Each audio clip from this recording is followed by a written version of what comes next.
Oh. Hey everyone, Herald here live at ESGS 2016. We're here at SMX in Mall of Asia. With me today, I have Ralph here. And I'm Cholo. what's up, guys? And you're from? College of Saint Benilde. Yeah. All right. And you have a dev team, and what's it called? Well, our team is called Team Rage Quit. All right. And what game do you have with us today? Right now, we're gonna showcase our thesis game from Okay. our college. It's called Purgatorium. Oh, all right. Purgatorium. All right. Yeah.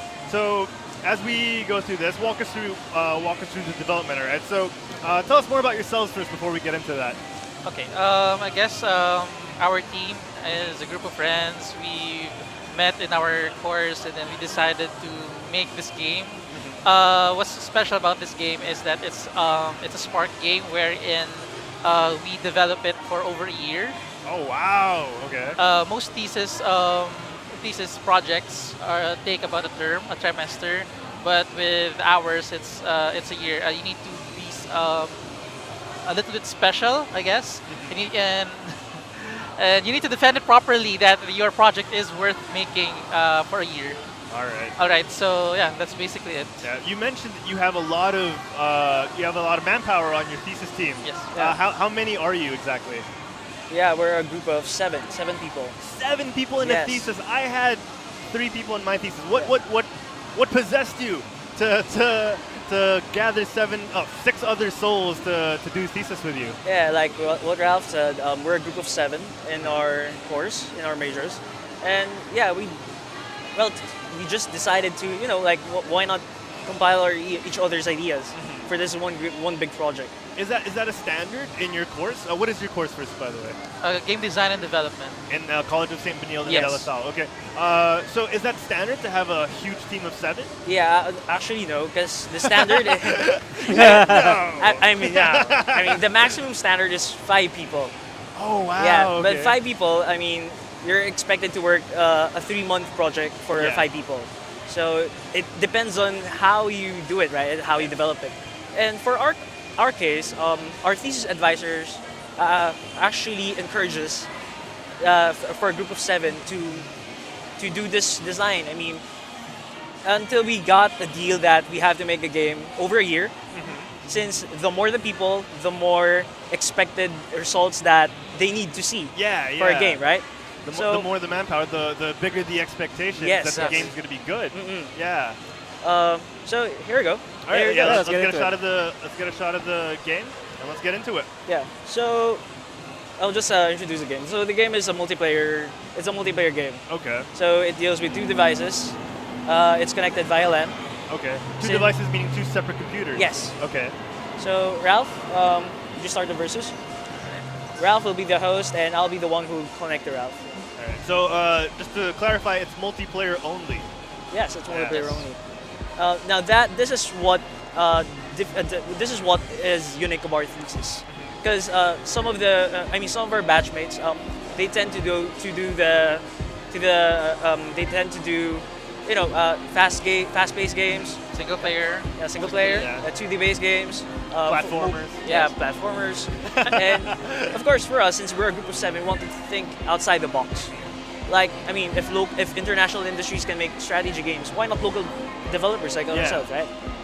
And So- I think another thing is that for most theses that are produced in GDD, in game design development, they tend to stay away from networking games, which is multiplayer. Because of the challenges. Challenge and the difficulty. I think it might be the hardest part of making this thesis is making sure that what I see from this computer is what he sees from his computer also. Yeah, definitely. Yeah. So yeah. Expect a lot of tension between QA and the developers Yes. because of the scale of the game, right? Yeah, that's right. That's right. All right, so let's get into it. What are we looking at right now? So what we're looking at is our settlement. So each player has its own settlement. Okay. Right now, Ralph's in the blue corner and I'm in the red corner. All right. So we have our own settlements. Okay. So we're gonna click these slots. Now, in order to start the game, you have to build neutral settlements. Now, neutral settlements, these are your resource settlements. Okay. So we have the ranch, Athenium, furnace, and base camp. So these unique settlements, these are what fuels the settlement. This is what fuels the game. Okay, okay. I mean, for example, the ranch is for the food, Athenium is for the research, Furnace is for industry, and base camp is your population or Okay. military units. So All right. let's start. Yeah, sure. So this is actually, we have to do it really quick, because since the goal here is to destroy your opponent's settlement. Okay. So like you have to quick build all the resources, and then you have to produce units really in a really quick pace. Like you Because need, your opponent might do it before you do. Yes. Yep. Okay. so As you can see here, you see the UI above. There are 2 towers that Uh-huh. defend you before the opponent reaches your base. Oh, Okay. okay. So it's something similar to Dota. Yeah, yeah.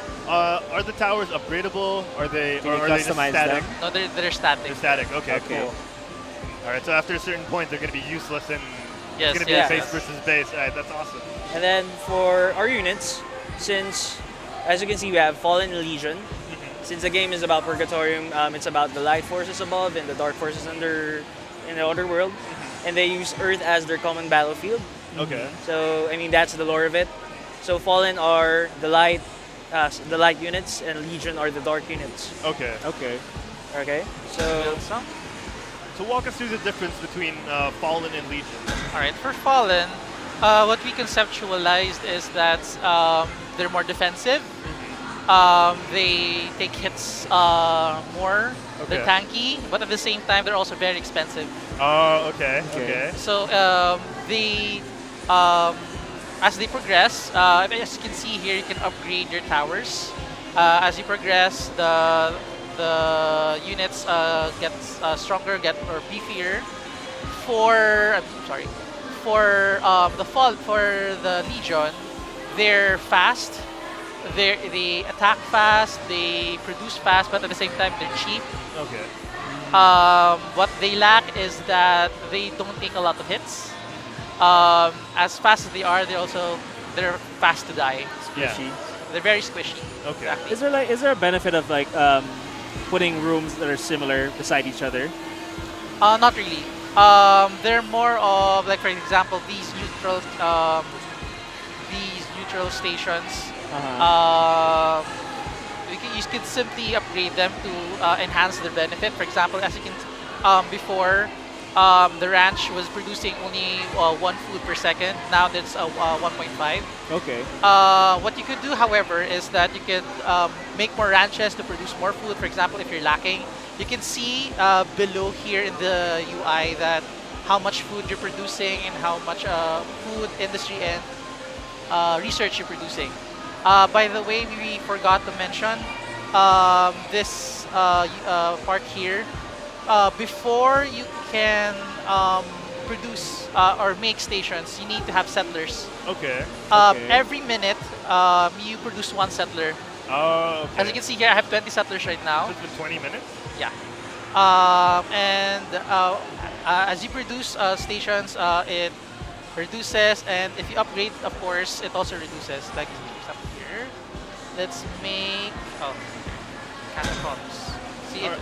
All right. So let's not let the timer fool the fans at home. The objective of the game is to finish as quick as possible. Yes. Right. You mentioned during our pre-interview that your target is the people that are commuting. Your target market is the people that are commuting. You want this to be played in a fast-paced manner. Is that right? Yes. yeah. All right. So why fast? Aside from people commuting, what was the idea behind that? Or get into more of why you're targeting people who are commuting. I think it's probably we just wanted an innovative idea, since as you can see, people who are commuting, you can see they're playing games, puzzle games, platform games. Like for us, we want to implement the same impact to the audience, but with a different genre, with a different approach. Okay. So And at the same time, as you can see with the overall design of it, it's not something that you would probably be playing for like 40 minutes Yeah, or yeah. 30 minutes. This is with how we designed it. It's very quick. So with that, we adjusted to what type of players would probably want to play this. Yeah. So probably with how we estimated, if the player is knowledgeable enough with the game, you could finish the game in 10, 15 minutes. Okay. A simple match. Yeah. Something quick to get the tension off or something. Or just something to get, for example, you're bored and you just want something fast to entertain you Yeah, with a friend. with a friend. Yeah. Yeah. Speaking for quick, want to start the game? Yeah. All right. All right, let's take All a right. look. So right now, the opposition is already spawning its units. Okay. Oh my god, you're spawning a lot. So already. we're So- looking at whose screen right now? We're looking at Ralph's screen. Okay. Yeah, my screen. So we're gonna pan in the middle, Oh, and they're yeah. fast. and you'll see mine. Is that attacking you? Oh, okay. Yeah, you're the red team. Yeah. As you can see, these are the Ravagers. They're really quick to die. Yeah. These are Sacraments. They're middle-ranged fallen unit, the cheapest. The cheapest unit. Yes. Okay. Okay, you're spawning a lot. So cheapest and also the quickest to die. Yes, of the course. squishiest. Yeah. Yeah. I think I'll make more stations. Covenant.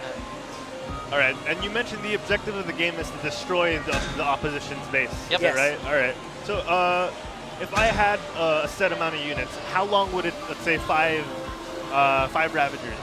How quick can I take down the opposition's base? Yeah. 'Cause, like, for example, as you can see, resources are pouring, right? Yeah. Resources are pouring really fast, and you'll never know that you have tons of resources to use. So with that advantage, it's the player's quick thinking or quick decisioning on how to produce, how to lay out its units, and basically you're gonna mash all what you have, all you have, Uh huh. and then you're just gonna be a really a dictator. Yeah. You're just gonna mash everything to the opposition until like your enemy, your opponent is gonna be overwhelmed Yeah. with the amount of units that's been bugging his base or her base, until eventually, like with that amount of units, it will take down a tower, then the second tower, then Yeah. eventually the settlement. Yeah. Yeah. All right. That's cool. And I assume there's more strategy to it than it seems, right? You can't just like keep sending out certain amounts of Yes. of one unit and expect to win.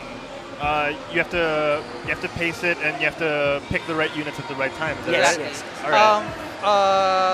As we said, that it is a 1 year developing. It is still developing. Yeah. What we haven't implemented yet is that each unit has an ability Okay. or has passive abilities. Like for example, this third unit is actually called a Shrieker. That its attacks, the more units there are in front of it, the more damage it does. Oh, that's awesome. Okay, Okay. Yes. Nice, nice. And then later on, we will be for example, this is the corruption chamber, where building it unlocks the Ravager, fully leveling it up to 4. Whenever you summon one, it actually produces 2. This is this fourth one, for example, is the Harvester. Yeah. Right now, it does long range attacks, but upgrading it upgrading it to its full potential. Its attacks actually poisons the enemies, Oh wow. something like that. So Yeah, in the long run, we do plan to implement these abilities. I guess But, one tower's down. Yeah. Do you might my want God. to? Yes. Yeah, one tower's down. So But as yeah, I said, How is the turnaround here? Like, is it at the point where it's not? In terms of like, if let's say one tower is already down, how is the turnaround of the one who is the quote unquote the losing side? Is it easy to bounce back? yeah. Since as I said, this is the advantage of upgrading upgrading settlements. So as you upgrade, you unlock another tier of units. Okay. So another tier of units is like, I think triple or double the amount of damage that it can do. Okay. So for every tower down, it's like they giving another chance for Okay. for the one. So basically, resources are being are plummeted in a higher rate, right? Okay. You have only one tower and you're Yeah, Oh, I'm dead. Okay. yeah. So it's just the second they reach your base. Okay, so they don't have to actually physically destroy your base. But that's awesome. It does seem very quick, and it Yes. does Yeah. seem something like it does seem like something that I could just sit next to my friend in the carpool and just be like, "Hey, man, you want to play?" And Yeah. we just get going. That's awesome. I mean, that's what we're pointing out because you can't lose focus. Yeah. I mean, it deals with you trying to build your settlement, Yeah. but at the same time, you have to balance your time in delivering units because you don't know if you don't know if the units of your from the enemy is gonna, like I got 2 towers down. Like what I'm gonna do? Yeah. I've been focusing too much on my settlement. Yeah. Or talking to a handsome interviewer. Yeah. I'm just saying. Thanks. I'm just saying. Thank you. I'm just saying. So that's great. And you mentioned that you're doing this for your thesis, and it's been going on for about a year. Yeah. How long are you planning to keep going? For our thesis, we just ended last July. Oh, you went through the defense already? Yeah, we Yeah. went to the defense. Congratulations, Yeah, guys. thank you. We got People's Choice. People's Yeah, Choice. we got People's Choice. Nice. for event. best thesis. Wow, that's good. Wow, I would have voted for you. I definitely would have voted for Yeah. you. So how long are you planning to keep on developing until you do a release? I guess that we're not really sure, Uh-huh. but we do plan to polish it a bit more. Take your time. Yeah, we want to perfect it. Of course, this is our first baby, Yeah. so as much as possible, the moment we release it, this would probably be what would put our name there out in the gaming industry. Yeah. So as much as possible, we want to polish it, make sure that it's safe, make sure that people will enjoy and experience how we want them to experience our game. Yeah, that's awesome. All right. You mentioned the platforms. Mobile, most Mobile. definitely. Target's Are you thinking of any other platforms? Probably Steam. Steam. Oh, Yes, of of course. Yes, Steam. No consoles. No consoles. No Too consoles. hard. Yeah. Too hard to find a market. Yeah. Okay. I totally understand. But the game looks great. I would love to play some of this, and I'd love to see some more of your behind-the-scenes action, because having 7 people develop sounds like a challenge, and it sounds like It's fun though. Yeah, it sounds like a lot of fun when you're having fun. So Right. I'd love to talk to you guys some more as well. So it's been great. So you're here at ESGS, the Indie Arena booth. What can people expect when they find you guys? Well, we probably are the only booth there with 2 computers. Oh, really? Yeah. All right. You So need bring to a play friend. this. Bring a friend, people. Yeah. Yeah. All right. So thank you so much, guys. Thank you so much. This has been great. I am looking forward to testing it out with Diego in just a little bit. For more of Indie Arena, head on over to ESGS 2016 at Mall of Asia. Is there anything else you guys want to say? Is there anywhere that people can contact you if they wanna hit you up for publishing? All right. Their eyes just lit up. They're like, oh, okay. So yeah, now we're talking. You can email us at teamragequit@gmail.com, and we'll do our best to reply on all of your requests or confirmations or any inquiries. Just hit us on teamragequit@gmail.com. All right, thank you so much, guys. Diego Z is here with me at ESGS. He just joined me earlier. We had Mickey Banzon on. Diego Z, we're going to be back in a little bit with more Indie Arena. For more of us, you can head over to www.quitstalling.us. Check out our podcasts, our articles. Anything geek-worthy is there. So head on over to www.quitstalling.us. Thank you to XSplit, and thank you to Gwen in Manila. We'll see you guys in just a little bit.